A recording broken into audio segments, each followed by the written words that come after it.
you have to take. Feel that? Yeah.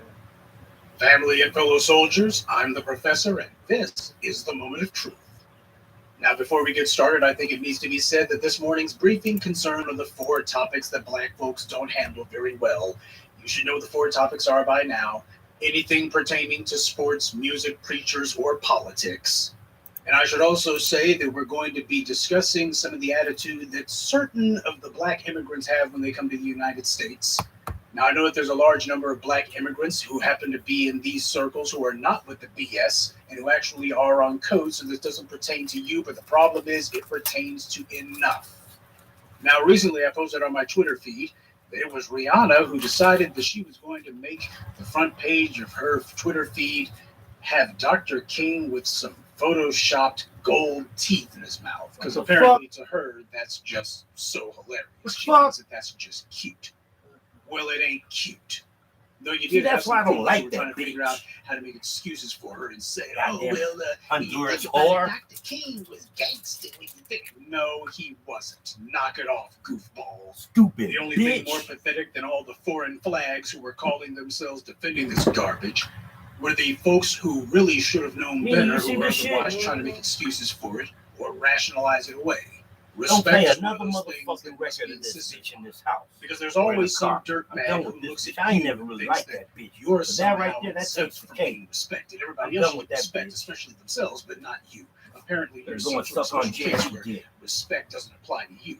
And we have to make it crystal clear. Respect starts with us. Jackpot. She swam over here after she fled from whatever island she came from. Honduras. Now she's in the United States with the kinsmen of Dr. King.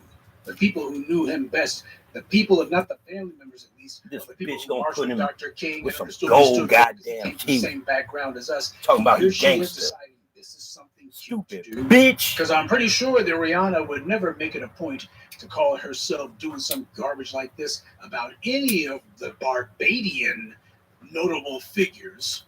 And no shade, but I'm afraid I can't say icons when it comes to Barbadian notable figures, mainly because in order to be iconic, you got to be known outside of just your local community. Those of us who came out of slavery in the United States, we create icons. That's our stock and trade. We make icons. They're not just known around the local watering hole in Kentucky. Or there's the Chitlin Circuit down in Alabama. No, when we make icons, everybody on the planet knows who they are. They become touchstones. They become the watchwords, and they become household words in cultures that never even met us. You go to Derry, Ireland right now, and you will find a mural that shows John Hume, who was a noted Northern Ireland statesman. He had something to do with the cessation of hostilities there. And you'll also see right up there with him, Dr. King. And we ask the people, why the world you got Dr. King up there? They say, well, John Hume did for us what Dr. King did in the United States. We hold him as basically being as significant in Ireland as Dr. King proved himself to be in the United States and around the world. What? They didn't say that John Hume was Ireland's version of Bob Marley. I can't think of anybody from Barbados or Trinidad and Tobago. Nobody will compare any of their people to Nicki Minaj or from Barbados. That's sure. I thought it was Honduras. But everybody wants to compare him to same ours. thing. Island motherfucking he's country. France's version of Michael She Jackson. ran from there to come He's here. Britain's version of Muhammad Ali. This guy over here is Japan's version of Michael Jordan. What? This guy over here, he's Mexico's version of Tupac Shakur. And it's not because we're in the United States either, by the way. There's a number of other ethnic groups in this country, and yet, if I were to ask you to name for me some iconic person from the Latino community who all the world looks at and says, we hold this guy as being a singular icon, you wouldn't be able to name it. You want to know why? It's because they define themselves as white. And when you define yourself as white, well, you've basically erased yourself. Jackpot. And the same thing happens to go in the Asian American community. I ask you to name any of them, you'll say Bruce Lee. Only one small problem with that. Bruce Lee wasn't able to get any kind of traction in the United States. He was a sidekick on a comedy. He had to go to China in order to get himself some sort of props. But I digress. This kinky need that these black immigrants have in too many cases to call themselves either throwing shade at us or otherwise lampooning and ridiculing our icons and our historical figures, this need on their part, it speaks to a fundamental moral deficiency. Because, of course, Rihanna's not the only one. Nicki Minaj called herself lampooning our shining prince, Malcolm, on the cover of one of her trash music albums, whatever that cat screeching, yak torturing crap is that she calls music. She did that shit. See, the problem with garbage people is that they're incapable of elevating. Put looking ass nigga over Malcolm looking out the window with that carbine. She did that. I don't even listen to this bitch. Fuck that bitch. Her and her motherfucking. Ridiculing Malcolm. That was back in 2004. Sex offender husband. There was a big backlash over that. I ain't even hear about that. I was still locked up. And just to prove it, 6 years later, 2020, Minaj decided to single out another of our icons. The bitch looks like a bird, man. She looks like a bird in the face. Look at her face. You had fools pathetically trying to invent a rationale to justify that too and say it wasn't so bad and it was actually a compliment to Rosa Parks. Just a nerve. This is what happens when you try to take up for immoral people. They're liars, and the only way that you can defend them is to become a liar yourself. Oh, she put in a... So, okay. what Nicki Minaj did, that wasn't some... Looking ass niggas. Malcolm, Rosa, before it's all over, she hasn't already gotten around to trying to disrespect... Oh, she got something to say about Rosa Parks, too? Rihanna and Nicki Minaj... I'm real tired of these motherfucking Africans. What few brain cells they might have had are swimming in a toxic pool of hair straightening and skin bleaching chemicals. Being let in here in the flood out FBA. They have a Eurocentric culture that is out of control. They think it's cute to hate on blackness. Don't do it. And since nobody waves the flag for blackness higher or better than we do here in the U.S., of course, these two pieces of garbage would hate on us the most. They hate us because they see everything that they're too weak to be. Where you come from? They see a people who, in the face of oppression, didn't run, we stood. They see people who, when they're faced with a culture that tries to demonize being black, we are unapologetically black. We don't apologize for it. We don't try to make people comfortable with it. We're black whether you like it or not. In fact, we hope you don't like it. We like making you uncomfortable. Now, I noticed a bunch of dusty dudes and hood rats who were sticking up for Rihanna, claiming it wasn't so bad. You know, some of y'all are color struck, I think. Some of you have a gutter mentality where you think that chasing exotic skirts makes you something other than a dusty dude, when the truth of the matter is that's the very definition of a dusty dude. We got a bunch of dusty dude simps running around here. As far as they're concerned, they think to themselves that it makes them a higher class of dusty dude. Ooh, I just love me some chicks from the island, man. So you got the hood rats who see Rihanna with all of her black self-hatred, and they envy that because they don't like being black themselves. You got the dusty dudes who have the freaking mentality of a refrigerator magnet. And neither one of them are going to do us a dang bit of good. No matter what your excuse is, it ain't going to wash. Not here it won't. I said it years ago, and it's still true today. Those who do not defend their advocates will have no advocates. If you cultivate a culture of allowing people to trash those who stood up for you, what you're saying to the world is, I'm not worthy of respect. I can't even respect those who stand up for me. Well, hell, if you can't respect people who stand up for you, chances are you don't respect yourself very much now, do you? No, we cannot make excuses for disrespect. We've been so used to people showing us no regard that for a lot of us, we're just accustomed to it. We just accept it. Now, of course, that doesn't mean that you have to have a stroke over every little slight from every little pinhead who thinks that they want to say something slick. But when this stuff happens, you're not supposed to be looking for ways to rationalize it away or try to say it's okay. Right. First, you start off running away from having to stand up for your icons. Next thing you know, you wind up like Rihanna and Nicki Minaj running away from your home island. This attitude on the part of people who fled their home countries speaks to a fundamental inferiority complex. They know they ran, and they ran here to where we're at. And for a lot of them, that makes them feel some kind of way. Because they know that in so many other places around the world, when people face adversity and oppression, they fought, they stood. It didn't lead to a mass exodus. But people like Rihanna and Nicki Minaj ran. So to compensate for their feelings of cowardice and failure, they attack us, the very people that they run to.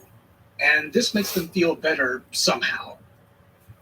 These two are the last ones to be taking shots at our icons. Have you seen where Nicki Minaj is from, by the way? She's from a town in Trinidad and Tobago called St. James. Well, while Nicki Minaj thinks that it's cute to ridicule black female icons like Rosa Parks, just out of curiosity, what's the standing of women in Trinidad and Tobago? A new movement has sprung up on the island nation of Trinidad and Tobago, demanding an end to what's being called a plague of violence against women. We demand to be free. Fourth Street.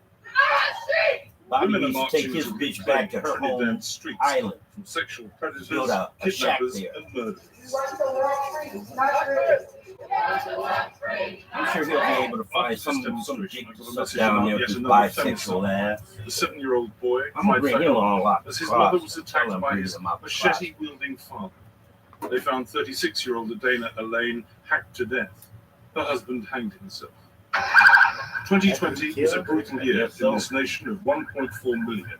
47 women and girls were murdered. In contrast, 49 women were murdered in Philadelphia last year. Philly has a similar population to Trinidad and had 500 murders, its worst record for 60 years. Trinidad had 100 fewer homicides, but the percentage of women killed in Trinidad was slightly higher. Although the real death toll may be even worse. More than 400 women were reported missing. Some were found, but it's feared that others were trafficked into prostitution or killed and their bodies hidden. Say, has anyone heard of Nicki Minaj doing any songs about this? Has she done any Twitter tweets about this, calling this out? Eyelash. If anything, this is what she should have on the cover of one of her albums. Black women in the United States have the right to ride the bus. See, Rosa Parks went ahead and she got a W on that. Meanwhile, back in Trinidad and Tobago, it seems that the black women there don't even have the right to live. But I guess that Nicki Minaj was so busy trying to distract herself by attacking our icons, she just didn't have time to notice. And here's another minor incident that apparently slipped her notice. Now, as I explained earlier, Nicki Minaj is from a place called St. James. About 35 miles east of that, there happens to be a town called Arauca. I know the pronunciation's off the roll with it. Well, it looks like they had an unpleasant incident there where at a church of all places, they had to call in a freaking SWAT team.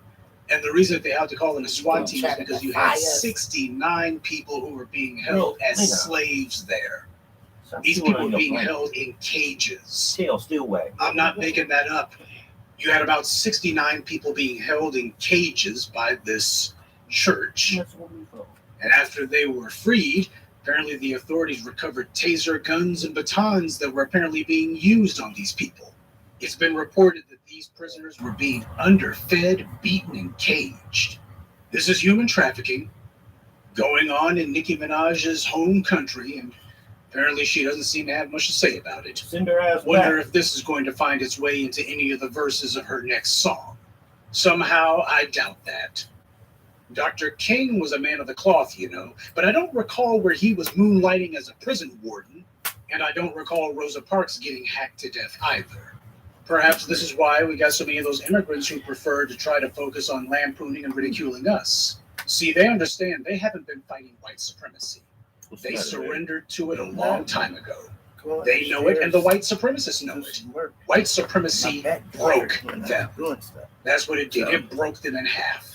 Broke their spirit, broke their wills. It broke them a long time ago. That's why they ran here. White supremacy broke them. And the worst part is they were and still are the majority in the place they come from, but you wouldn't know it by looking. They've been turned into nothing more than squatters in their own land. So when you see these immigrants attacking us, understand what you're seeing.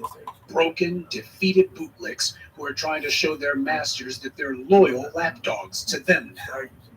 They identify with white supremacy, so when they see us, they see black people who didn't break, who weren't defeated. They see what we've done, even though we're vastly outnumbered. We in this place have managed to have an outsized effect on this country and the world. An effect that these immigrants have failed to have in their own lands for themselves, where they're the majority. That's the reason why whenever one of them accomplishes something, they immediately make sure to point out, oh, I'm from this and so island, I'm from this and such country. Down in Florida, you had a political race that was won by a Haitian immigrant, and she made sure everybody knows, Haitian, thank you very much. She wants to make sure people call her, oh, I'm the first Haitian to be elected to Congress from Florida. I'm the first Somalian. I'm the first Nigerian, this, that, and the third. They'll do that all the time. But as soon as one of them commits a crime involved in a scam or whatever, well, they're black, black. It's black. Don't go singling us out. It's black. Yeah, that's what his wife said. They want She's to not be black. amalgamated whenever it's something that they're not so proud of. But the rest of the time, don't put me in with those guys over there. I'm not like these black Americans. I'm different. We're different over here. We got our own island over here. You can play that self-deluding game if you want, where you point to, say, like Marcus Garvey. But Marcus Garvey was rejected by the Jamaican people. They rejected him. Yep. Marcus Garvey got no traction, no support, no notoriety until he met us, until he linked up with the real riders in the United States. That's when things finally started to move. And we know this was the case because after the FBI had him deported on trumped-up charges, he tried to go back and get something started in Jamaica, but the people in Jamaica looked and said, man, we ain't with that, man. You got yourself bounced from the U.S., now you're back here with us, so we ain't doing all that. The same refusal to get active that Garvey had encountered before he left Jamaica was the same thing he went back to. That revolutionary spirit ain't down there. Oh, you'll find a few folks, a couple of hoots and hollers, but a couple of hoots and hollers ain't good enough. The occasional person over here, the occasional person over there, that ain't good enough. At some point, you're going to have to achieve a critical mass, and it ain't there. It just isn't. These immigrants who come here, they would never have the kind of opportunities that we have made for them in their home countries. We know that they wouldn't because they left. We can see what's going on there. We were the ones who created spaces for them to have the opportunities that they have. Yeah, but they could never have achieved it there. Otherwise, they would not have left.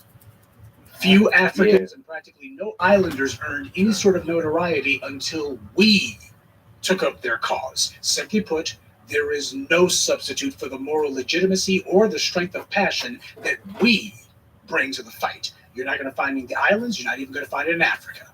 That's just a fact. The purest and strongest example of blackness is right here. That's why you got all these Negroes, they want to come here. Doors don't get opened unless we open them. The Rihannas and the Nicki Minajs, they're simultaneously glad that they can try to pretend to be one of us and benefit from the space that we've created for black people, but at the same time, they resent us because they're envious as hell. We're not trying to get closer to Eurocentricity like they are. We don't want to be Europeans. They do. They also hate us because our success at making a name for ourselves under the most repressive and racist regime on the planet reminds them of exactly how much they failed, that they had to come here to us because we made it safe for them to do so. You certainly ain't got the kind of off-kilter crap of what's going on in Trinidad and Tobago. You ain't seeing that going on here. Rihanna and Nicki Minaj, they come here and try to do their corny, awkward imitations of us, trying to imitate our verbiage, our style of dress, our swagger. They're as corny as Vanilla Ice with that mess. They're as corny as the most cornball, suburbanite, just idiotic wannabe that you could imagine. That's how they look. Our words come out of their mouths sounding like mush. Their tongues simply cannot wrap around the way that we use the words, and it shows. It's excruciatingly obvious. That's why so many of the times you see Rihanna and Nicki Minaj running around dressed like strippers and prostitutes. In other words, something where there's no expectation that they've got to get it right. A stripper wears very little clothing, so there's very little to critique about how she dresses. I bet her mama's a hoe too. That's how low the bar has to be in order for the Nicki Minajs and the Rihannas to get over it. Well, given how they behave and who it is they're trying to appeal to, cosplaying as hookers makes total sense. They're prostituting themselves to the white media. You will never see them making it a point to disrespect white historical figures and icons. They know better than that. They know what side their bread's buttered on. This is not meant to dog out the on-code brothers and sisters from the islands or from Africa. And if I see anyone trying to make it into that in the comment section, don't be surprised when your comment disappears or when you get blocked altogether. I have seen the occasional comments and replies from these individuals. The ones who understand exactly what the problems are, where they came from, and understand that this stuff needs to be dealt with. I know that there's a lot of black immigrants who understand what the deal is, and they're as fed up with the situation and as disgusted by it as anyone. I am not saying that all black immigrants to a man are on the bull crap, but we got to call it out, and we have to be honest about the nature of the problem and the magnitude of the problem. We have to be clear about this dirtbag behavior and that it is not okay. Because you never see us making it a point to disrespect immigrant black people at all. You have no examples of us trying to drag Mandela's name through the mud. You have no instances of us taking any sort of these icons from the islands or from Africa and deciding that we're going to be trying to super glue some sort of hood ghetto nonsense onto them. We don't do that. Tell me, where is the DAS/FBA version of Candace Owens? Right. Where's the black person from the U.S. who makes it a point to call African and Caribbean countries S-hole nations?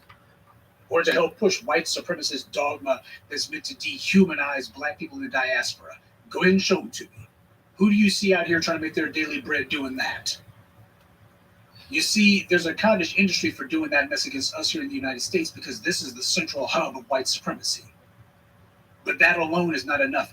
They do it because they know that an example of a people resisting oppression in one place would set a bad example for everybody else who's oppressed. And nobody fights harder or has done it better than we have under these adverse circumstances. So as far as the white supremacists are concerned, if they're not able to raise up a bumper crop of bootlicks from among the native population here, well, then they'll go ahead and import some in. The kind of stuff that you see Rihanna and Nicki Minaj doing, this is the kind of dirtbag behavior that was going on where they were from. That's the kind of stuff that they were doing when they were bootlicking for the white supremacists in the islands or the countries that they came from. They look in the mirror and they see a phony knockoff of a European. All the hair straightening chemicals and skin lighteners and nose jobs on earth doesn't change what they are. They want to be Europeans. But even they know that's not going to happen. The Rihannas and Nicki Minaj's have this perverted love-hate relationship with us. They love the opportunities that we've made for them, but they hate the fact that we were the ones who did it, because it reminds them of their own failure. And it also reminds them that, well, the only space that's been opened up for you is as a black person. And if you've made up your mind that you're trying to migrate away from blackness, well, you've pretty much been forced to dig in your heels on this one. There's only so far you can go. Your little journey to being blonde hair and blue eyes is pretty much going to stop with hair extensions and contact lenses. Jackpot. But this off-kilter garbage, this mess here is not going to go without an answer. When we see this mess, we are going to push back and push back aggressively. And if you are one of those black immigrants who sees this stuff, you need to be calling this out. Because you know as well as everyone else does that the entire reason why these places, these islands, and these countries are the fits that they're in happens to be because the loyalty system of black people broke down a hell of a long time ago in those places. And it's the kind of dirtbag behavior that Rihanna and Nicki Minaj are indulging in that's the reason why. It's like this because people tolerate it that way. They tolerate the garbage people who do this mess and make excuses for them and try to rationalize it away. What they're really rationalizing away is doing anything about it. That's moral cowardice. And moral cowardice is off code as hell. Now, to be clear, I am not attempting to exalt those of us who came out of slavery in the U.S. above the rest of the family worldwide. I'm not trying to exalt us over anyone. But what I am doing is making it very clear. We are a distinct people due to what we have contributed to the history of the world here in this place. And there is no shame in acknowledging that. That would be like saying that there's shame in acknowledging what Marcus Garvey did, or the contributions of Dr. Joseph Binyakinen. Because the exact same people who would be pretending as if it's too much for them to show respect for us here in the United States and what we've contributed and achieved and made, what we've made possible, these are the same people who, if you were talking about Islam, they would have no problem putting the Arabs on a pedestal. And don't get me started about Europe, or even Asia for that matter, or even Latin America for that matter. There's a whole lot of black folks running around who have no problem putting anything that's not black on a pedestal and saying, oh, we have so much to learn. They have no problem exalting all these other groups. But as soon as you start talking and pointing to other black people, all of a sudden, oh, well, they ain't as great as all that, you know. Yeah, all of a sudden, here comes the undermining. And that's the reason why you've seen that as far as this whole Pan-African thing is gone, that's why people are looking going, you know what? If we're not dumping it all together, at the very least, we're going to put it on ice. We're putting that thing in the basement. Maybe we can come back to it some other time, but we ain't thinking about that because that happens to be unrealistic. Ask Dr. King what he thought about his I Have a Dream speech 4 years later, and you see where I'm coming from. Oh, yeah, a whole lot of those ideologies and schools of thought that found fertile ground in the 20th century, they wound up being artifacts of the 20th century now, didn't they? So if you're part of the black immigrant groups, if you're part of that branch of the family and you see this mess going on, you need to be calling it out.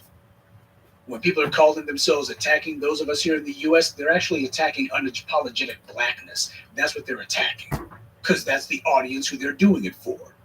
And there's no shame, by the way, in pointing to what it is that we've accomplished. There's no shame in pointing out black exceptionalism, even if it doesn't necessarily come from the people who are the 5 or 6 people on your street.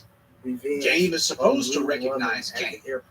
That's how it works. Yes, but guess what? yes, Game is also supposed to recognize phony too and call it out. Good day and be one. I'd like to take a moment to mention some of our contributors. Anthony Cooper, Cloud Walker Z, Lamont Davis, Vashawn Hurst, and Gwendolyn Langston. Salute to them and thank you to everyone for listening, liking, and sharing this message. Black empowerment only exists because of you.